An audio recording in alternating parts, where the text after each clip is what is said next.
Assalamualaikum warahmatullahi wabarakatuh. Perkenalkan, nama saya Hana Talisa Istiqomah dengan NPM 24120111142 dari Fakultas Hukum, Program Studi Ilmu Hukum, Mata Kuliah Hukum Tata Negara, dosen pengampu Ibu Marta Riananda SHMH, tanggal Senin 7 April 2025, tugas forum diskusi, kelas D1B. Di sini tugasnya diarahkan membuat bentuk video singkat.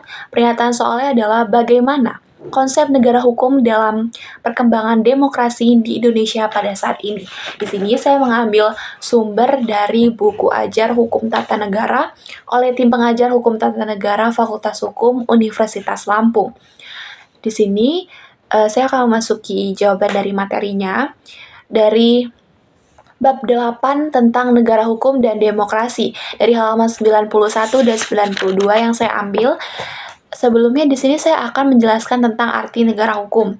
Menurut Munir Fuadi, negara hukum adalah suatu sistem kenegaraan yang diatur berdasarkan hukum yang berlaku, yang berkeadilan, yang tersusun dalam suatu konstitusi, di mana semua orang dalam negara tersebut, baik yang diperintah maupun yang memerintah, harus tunduk pada hukum yang sama, sehingga setiap orang yang sama diperlakukan sama dan setiap orang yang berbeda diperlakukan berbeda dengan pembedaan yang rasional tanpa memandang perbedaan warna kulit, ras, dan gender, agama, daerah, dan kepercayaan dan kewenangan pemerintah dibatasi berdasarkan undang-undang.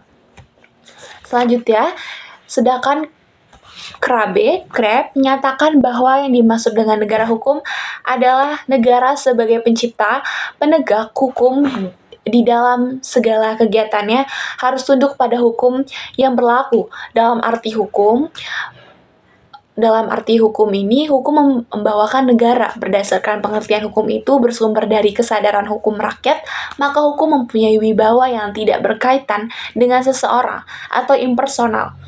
Berdasarkan konsep negara hukum tersebut di atas, maka dapat kita uraikan unsur-unsur negara hukum, yaitu yang pertama, adanya jaminan HAM, yaitu hak asasi manusia. Yang kedua, pemisahan atau pembagian kekuasaan. Yang ketiga, pembatasan kekuasaan. Yang keempat, asas legalitas atau hukum sebagai pusat kekuasaan tertinggi. Dan yang terakhir, yaitu yang kelima, penerapan hukum yang tidak pandang bulu.